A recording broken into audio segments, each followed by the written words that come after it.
En América se construyeron las pirámides más grandes del mundo. Se cultivaron desiertos yermos. Enterraron allí a sus reyes con oro y plata y practicaron rituales que conllevaban sangrientos sacrificios. Los arqueólogos están descubriendo la riqueza en la que vivían los pueblos primitivos, una evocadora herencia que legaron a sus descendientes. Soy John Rhys Davies. Acompáñenme en el descubrimiento del mundo misterioso de los Moche y a la celebración del Día de los Muertos, a continuación en Arqueología.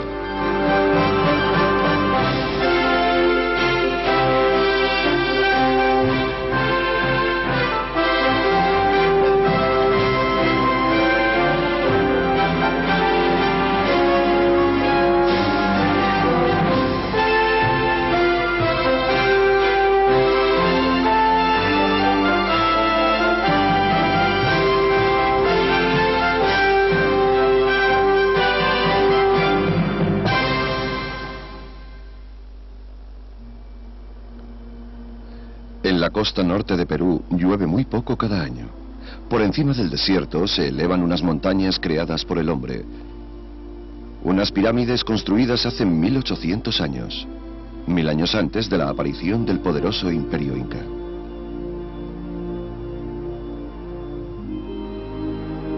Estos montículos de ladrillo y barro se han ido erosionando con el tiempo y en ellos se observan las huellas de siglos de saqueo.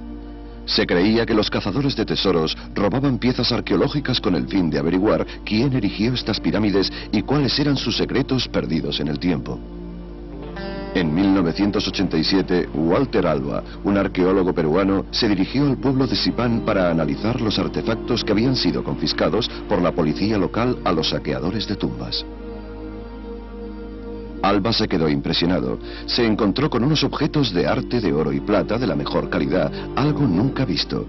Supo inmediatamente que se había descubierto una tumba real moche y que quizás se había dejado para siempre en manos de los saqueadores. Desde entonces, las excavaciones de Sipán han revelado la existencia de más tumbas, cada una de ellas más impresionante que la anterior. Ha quedado claro que los encierros más lujosos de las Américas pertenecen a estos pueblos poco conocidos llamados Moche y no a los aztecas ni a los incas. Los Moche no dejaron documentos escritos, pero sus exquisitas cerámicas ofrecen una visión bella y desconcertante de su forma de vida y de sus complejos rituales coreográficos de sacrificios y torturas. ¿Quiénes eran estas gentes que se bebían la sangre de quienes conquistaban? ¿Cómo llegaron a obtener tanta riqueza? ¿Qué es lo que causó el final tan repentino de su civilización? El Día de los Muertos. El pueblito de Marape se encuentra en la costa desértica de Perú, a unos 800 kilómetros al norte de Lima. Normalmente, la ciudad alberga un número pequeño de familias, pero hoy es la fiesta de los muertos. Por sus calles pasean más de 15.000 visitantes que acuden desde muy lejos. Muchos llevan flores y compran alimentos para honrar a sus ancestros. En el cementerio del pueblo hay unas capillas construidas para los muertos.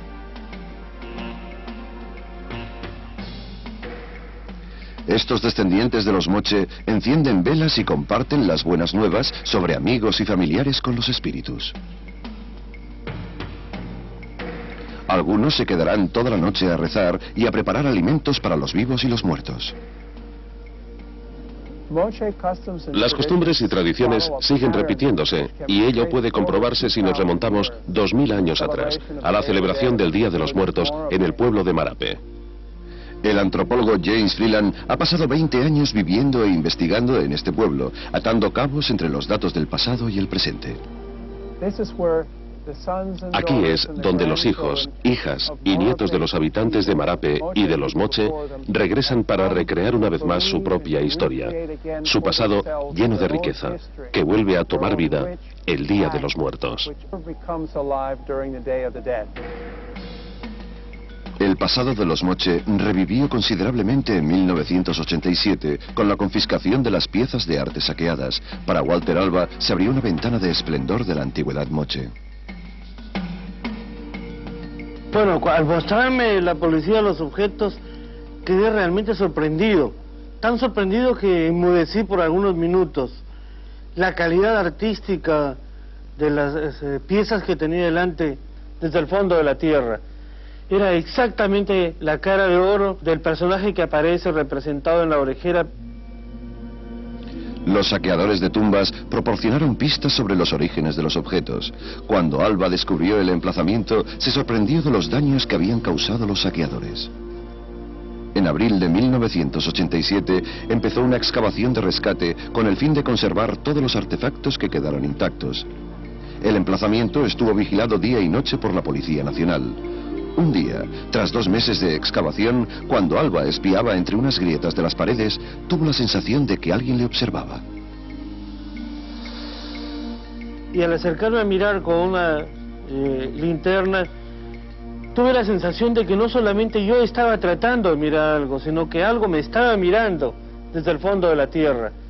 Era exactamente la cara de oro del personaje que aparece representado en la orejera principal del señor de Zipán, y que parece también representar el mismo señor.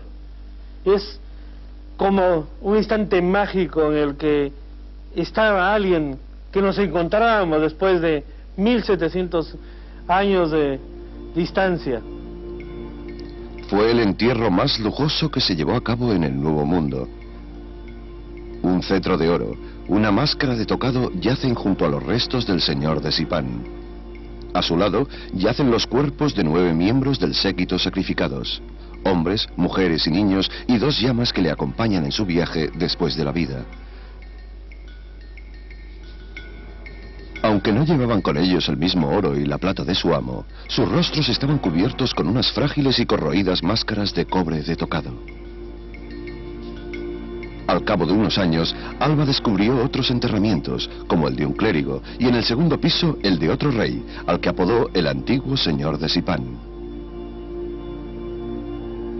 Yo creo que este monumento, con todo su extraordinario contenido, es muy importante para comprender el mundo de los moche, una de las culturas más extraordinarias de la América precolombina. Este mundo perdido de los moche nació hace 2000 años, hacia la época en que el Imperio Romano estaba en auge. Con los Andes a sus espaldas, el Pacífico delante y rodeados por el desierto, los moche prosperaron en los valles del río que atravesaba la llanura costera. Al construir un entramado de canales, hicieron una tierra aún más cultivable que en la actualidad y recogieron la cosecha del poderoso regalo que les ofreció el Pacífico. Los excedentes de alimentos mantuvieron a una clase selecta y de una riqueza exuberante y a un equipo de expertos artesanos.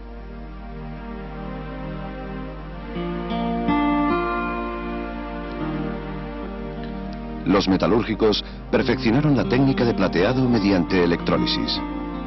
Pero los espeluznantes dibujos que mostraban aquella brutalidad, aquella sangre que se derramaba en los rituales moche, inmortalizados por estos artistas del pasado, han dejado pistas y huellas a los arqueólogos de hoy para saber en qué época el imperio moche llegó a su fin.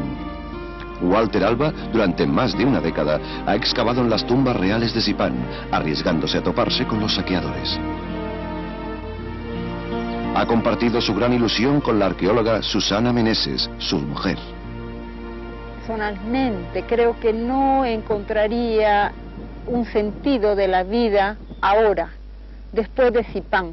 Es como haber estado predestinado, sin creer por supuesto en la predestinación, pero haber sido conducido a un momento tan importante. Lo hemos hecho en circunstancias muy difíciles.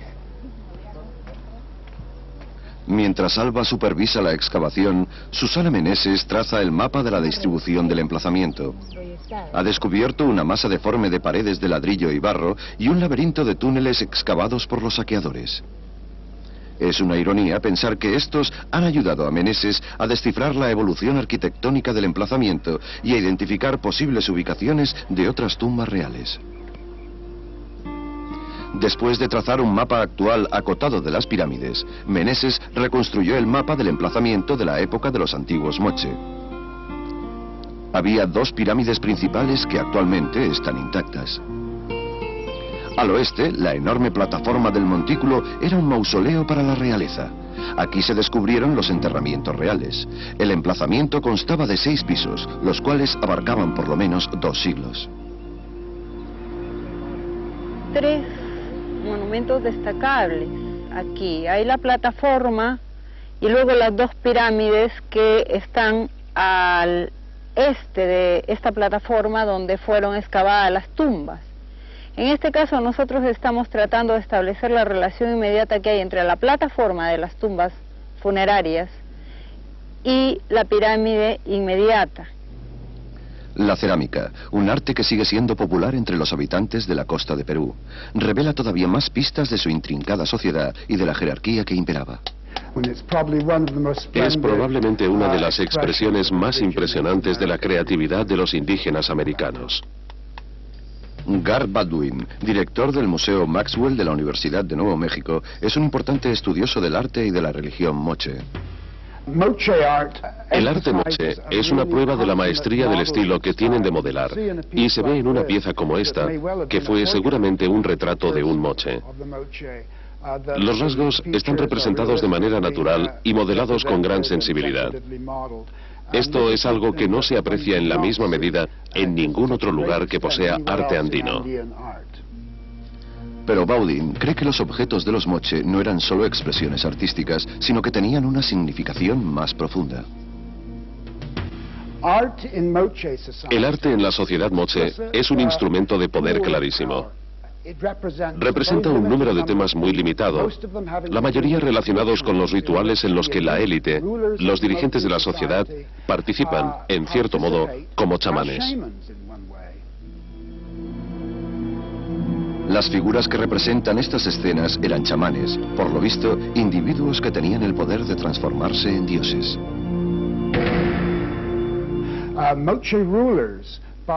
Los dirigentes de los moche, al introducirse mediante los rituales en el centro de estas representaciones míticas de orden y poder social, adquirieron una gran significación religiosa, aquella que poseían los mitos y los rituales. Y al hacerlo, no solo perpetuaban el orden social y la creencia social de los pueblos moche, sino que, al conservar y realzar su poder, se adueñaban de la parte sobrenatural de estas celebraciones. Al desenterrar a los sacerdotes y los reyes de Zipán, se descubrió que llevaban los mismos adornos y vestiduras que mostraban las cerámicas. Antes de 1987, cuando se descubrió Zipán, todos creían que estos eran dioses. Ahora sabemos que eran míticos, pero que al mismo tiempo eran escenificados, representados y encarnados por seres humanos. El arqueólogo peruano Jaime Castillo es un experto en arte y religión moche del Museo Rafael Larco Herrera de Lima. Parte de la estrategia de poder de la élite de los moche era convertirse en estos individuos, estas gentes. Los trabajos artísticos muestran que el instrumento de poder más eficaz de la élite de moche era el sacrificio humano. Las víctimas eran prisioneros que aparentemente se capturaban en las batallas. Primero se llevaban ante el juez y después eran condenados. Más tarde se celebraba el acontecimiento cumbre, la ceremonia del sacrificio. A los cautivos les ataban y les cortaban el cuello y una sacerdotisa llevaba la sangre sacramental a un guerrero pájaro y finalmente a un guerrero sacerdote, que era el que se la bebía. La sangre es probablemente el medio de comunicación más poderoso entre los humanos y el universo sobrenatural según las creencias andinas. La sangre simboliza vida, riqueza, reproducción y fertilidad. Y el hecho de que beban sangre demuestra que lograban adueñarse de la salud, vitalidad y juventud de estos jóvenes sacrificados en el ritual. ¿Formaba la ceremonia parte de la guerra o formaban parte los jóvenes prisioneros moche de la propia nobleza? Tal vez eran los miembros de élite de un culto que practicaba combates rituales. En este recipiente vemos una representación de dos individuos luchando. Todo nos dice que pertenecían a los moche. El tocado, los escudos, las porras, todo es moche. O sea, Es un moche contra un moche. Es la élite moche contra la élite moche. Esto no es algo que pueda asociarse con las clases más bajas de la sociedad moche. Aparentemente, los moche eran los únicos que participaban en la lucha. Al hablar de guerra, no hablamos de lo que entendemos hoy por guerra, porque la idea no era matar, y en las miles de representaciones de las luchas moche no vemos que se maten entre ellos. Lo que ocurre es que, como este individuo, han sido derrotados, y ser vencido significa que alguien puede derrumbarte el tocado. Este es un hombre que ha sido vencido en la guerra. Este individuo es muy importante en la sociedad moche. Se repite la escena del sacrificio, pero no quiere decir que todos los días se sacrificaba hombres. Gran parte de esta escena es un icono culminante dentro de la religión mochica, donde aparece un ser que recibe como ofrenda la sangre de los prisioneros. Los prisioneros, a su vez, son producto de un combate, no hablemos de batallas, sino de un combate ritual con reglas muy específicas. No aparece en el arte moche combates indiscriminados ni verdaderas batallas donde intervengan ejércitos. Entonces creo que hubo cierto culto. Las tumbas de Sipán demuestran que las ceremonias representadas en el arte moche han constituido algo más que una moda artística. En los dos entierros que fueron descubiertos, aparecieron tocados y adornos idénticos a los que llevaba el guerrero sacerdote y el guerrero pájaro que mostraba la escena de sacrificio de la cerámica moche. Y hay más pruebas de la importancia ceremonial de la sangre, el descubrimiento de una tumba moche al sur de Sipán. Recientemente, en un emplazamiento de Sipán, en San José de Moro, se desenterró una tumba de una mujer de la nobleza. A su lado había una copa de cerámica. Los arqueólogos creen que era una sacerdotisa jefa del sacrificio y que se encargaba de llevar la copa de sangre sacramental caliente a los dirigentes moche. La ceremonia de sacrificio convertía a los dirigentes en deidades terrestres de los que se creía que provenía la buena fortuna y la fertilidad. Pero alrededor del año 500 después de Cristo algo dejó de funcionar y algunos cuerpos de este periodo muestran signos de mala nutrición, gentes que en una época gozaban de gran cantidad de alimentos. En el mismo momento hubo un aluvión de construcciones de pirámides. Los enterramientos se convirtieron en ceremonias extravagantes y cada vez se sacrificaba a gente más joven. En cada excavación de entierros descubrimos, por ejemplo, a 3 o 4 individuos sacrificados. A veces hombres, a veces mujeres. Ahora estamos llegando al final de la cultura moche. Las ceremonias que se mostraban en el arte moche eran cada vez más desesperadas.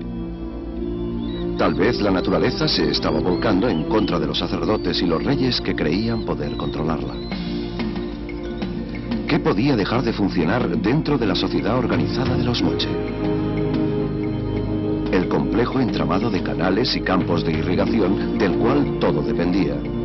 El desierto costero de Perú está aparentemente intacto de un año de sequía al otro, pero las apariencias engañan. La región andina está sometida a unos terremotos imprevisibles y cada 10 años el cuadro climático del Pacífico sufre un importante trastorno conocido con el nombre de El Niño. La corriente de agua que normalmente asciende por la costa de Perú se sustituye por aguas tropicales. Unas lluvias catastróficas y unas terribles inundaciones atacan inesperadamente. El Niño es el único fenómeno natural conocido de semejante magnitud que altera la duración de la luz del día, ralentiza la rotación de la Tierra y por tanto afecta al clima del mundo entero. Perú es particularmente susceptible a esta catástrofe. El arqueólogo Michael Mosley de la Universidad de Florida encontró pruebas directas del impacto del terremoto y de El Niño cuando excavaba en la capital moche de Huaca del Sol y Huaca de la Luna. Poco después del año 500 después de Cristo, la ciudad sufrió una erosión tremenda que no puede responder a otro fenómeno que el del Niño. Es la única fuente de lluvia. Después, la ciudad fue restaurada, pero fue invadida por dunas de arena de 3 y 4 pisos de altura. Un inmenso mar de arena fue arrasando la ciudad y los habitantes abandonaron el lugar. Actualmente, mediante la tecnología de la era espacial, pueden obtenerse pistas del motivo de la desaparición de los moche. Sobre una imagen de la costa de Perú desde las alturas, obtenida el año 1955, superpone unas fotografías aéreas más recientes para trazar, por contraste, el impacto del terremoto y de El Niño que azotó Perú a principios de los años 70. Tenemos aquí una triple catástrofe. Primero, un fuerte terremoto. Después, un intenso El Niño, que lo traslada todo hacia el mar. El viento se lleva la arena hacia el interior. Lo vemos en este mar de arena. Parece ser que esta catástrofe es una de las típicas, idéntica a las que habíamos identificado cuando estábamos en el emplazamiento de los moche de Huaca del Sol y de la Luna. Y creemos que esto fue la gota que colmó el vaso en la civilización de los moche. Castillo no está de acuerdo. Por muy intenso que fuera el reto climático y medioambiental, ellos estaban acostumbrados. Cree que el verdadero declive de los moche llegó hacia el año 750 después de Cristo y que vino dado por causas internas. Algo debió de ocurrir dentro del sistema moche que los incapacitó para luchar contra los elementos externos. Hoy pensamos que está relacionado con el hecho de que ellos eran seres especiales. Eran los dioses vivientes. Si lo vemos así, si somos un dios viviente, parte de nuestro deber es evitar todo tipo de terremotos e inundaciones. Si las catástrofes se van sucediendo, ya nadie creería en nosotros. Si esto ocurre, y además seguimos malgastando recursos, como por ejemplo sacrificar a nuestra propia gente, las cosas no van a arreglarse, porque no solo no hacemos nuestro trabajo, sino que estamos debilitando cada vez más nuestra sociedad. En un momento dado, la élite, los dioses, los reyes y el ritual de sangre, todo se desmoronó. Solo sobrevivió el pueblo llano de los moche. Junto a los poderosos montículos de barro y ladrillo se hallan las humildes tumbas de los descendientes de los moche.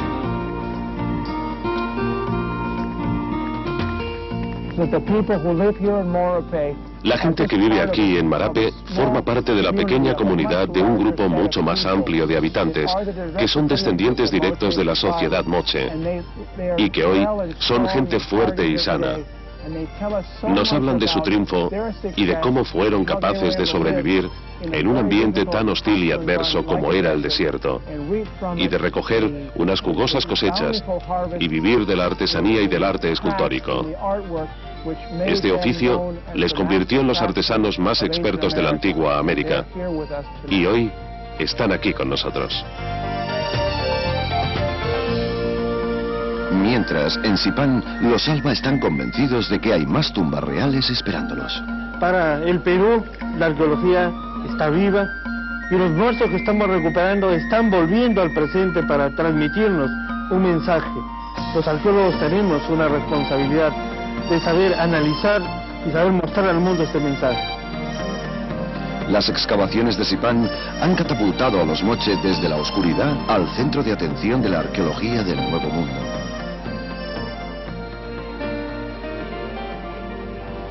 La riqueza y la sofisticada tecnología que se aprecia en las tumbas reales solo nos ofrecen una pequeña muestra de esta antigua e inquietante civilización. Los arqueólogos saben que los desiertos del norte de Perú ocultan seguramente muchos otros secretos y tesoros de los moche. El interrogante de quién los descubrirá primero sigue todavía abierto. ¿Los científicos o los saqueadores? El trabajo llevado a cabo en Sipán confirma que en la labor de preservar el legado de los pueblos primitivos, los arqueólogos también pueden salir vencedores.